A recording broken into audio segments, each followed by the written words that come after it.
بسم الله الرحمن الرحيم. الحمد لله رب العالمين، والصلاة والسلام على سيدنا ونبينا محمد وعلى آله وصحبه أجمعين. السلام عليكم ورحمة الله وبركاته. برادران و خواهران، آیا شما میدانید در یک روز چند خانه در جنت بینا نماید؟ آیا شما میخواهید چند احادیث رسول الله صلی الله علیه و سلم را برای شما گوشراز کنم تا به آن عمل کرده در جنت برای خودتان خانه بسازید؟ پیامبر صلی الله علیه و سلم میگویند: من بنا لله مسجدا بنا الله له بیتا فی الجنه.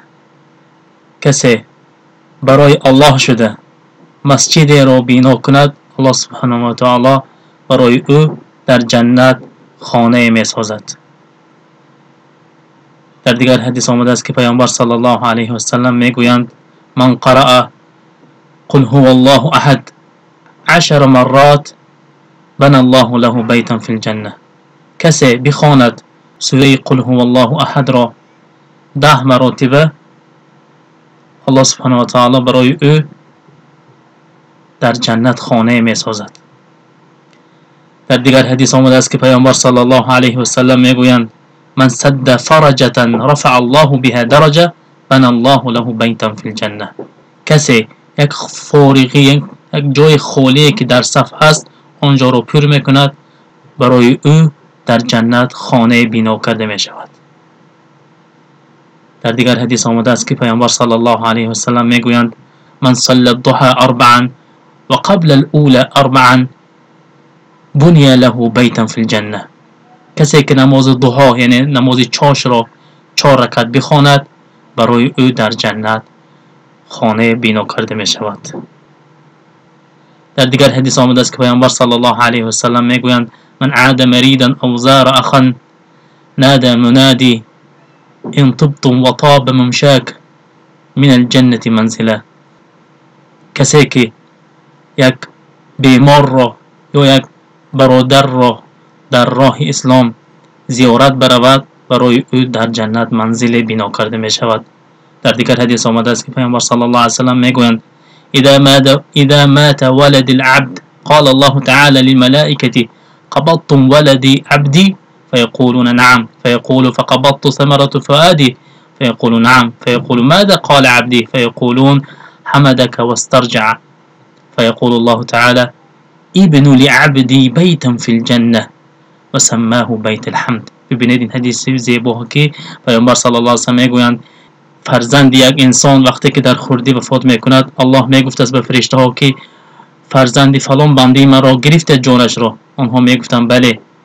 بعد الله میگوید: آیا قلب جگر شما جانش را گرفتید؟ فرشته ها بله گرفتیم میگن. بعد الله میگوید: بنده من چه گفت وقتی که فرزندشان را جانش را گرفتید؟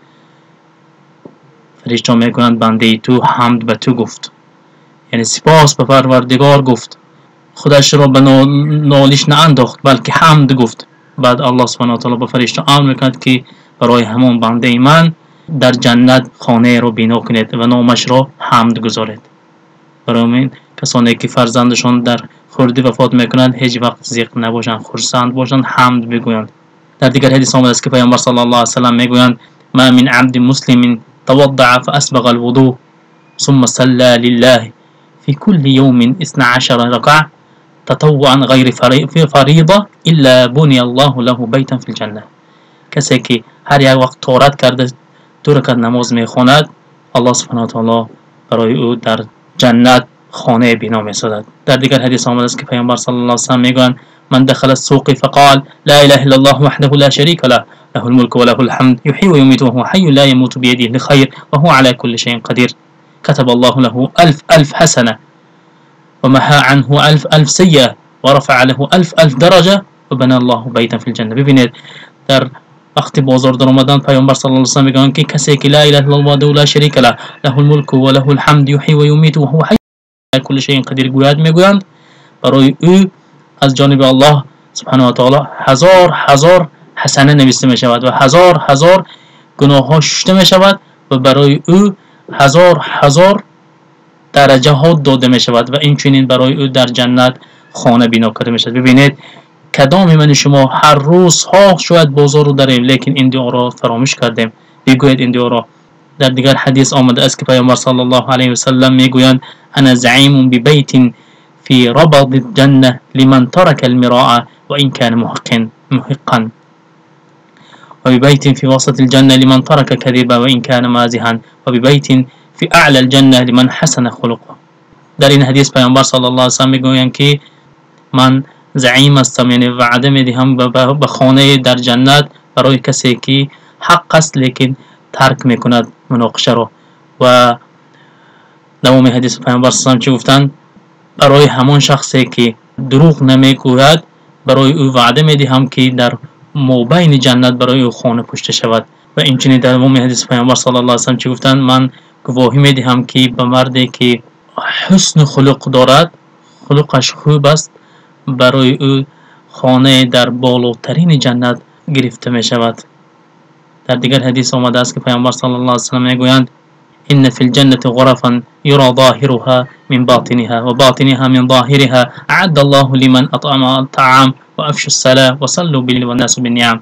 حدیث آخرین که پیامبر صلی الله علیه و سلم سه عمل را به من شما تعلیم داده استند، اگر هم سه عمل را کنیم برای ما یک خانه داده می شده است که از درونش رو از بیرون دیده می شود، بیرونش رو از درون دیده می شود. این سه عمل چی است؟ طعام دادن و سلام دادن و قیام اللیل در شب نماز خواندن است.